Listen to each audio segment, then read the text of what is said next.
Future by Dr. Cornel West. Yeah. Come on! We got Erica Williams in the house!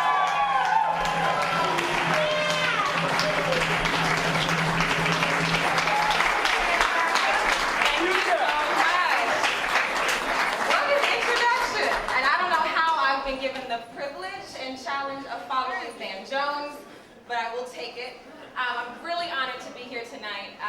I grew up in the church, and at about this point in the service, which is, you know, a little late on in the service, the pastor, who also was my daddy, so I had to sit on the front row and smile, would always say, nobody's going to leave this place the same way they came in. Yeah. Now for me, at that age, that meant how much longer are we going to be here? What will it take for me to show you that I'm changed? But in reality, what that meant was that there was something sacred about that space, and there was supposed to be some sort of exchange. Whether it was, if you came in despair, you were supposed to leave with joy. If you came in weak, you were supposed to leave with strength. If you came in with a bad attitude, you better leave with a smile on your face. And so I take that message with me, and I always wonder when we're in spaces like this, like clearly we're here for a fundraiser, which would be the offering, right? We're here for a purpose. But I always wonder when we're in spaces like this, what is the other meaning? What are we all supposed to take away? How are we going to be transformed? And so in thinking about that, I thought about, well, what is Green DMV? I don't know where everyone has come from.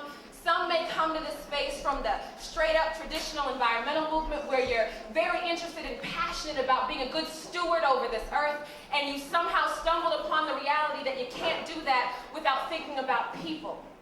Or I don't know if you came at it from the other way, that you came at it because you're passionate about people and you want to pull people out of poverty, and you realize you can't do that without looking at the environment.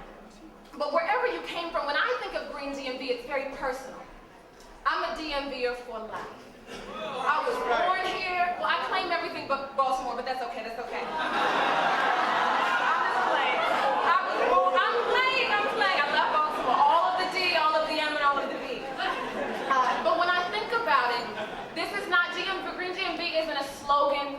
It's not just a proof of a political point.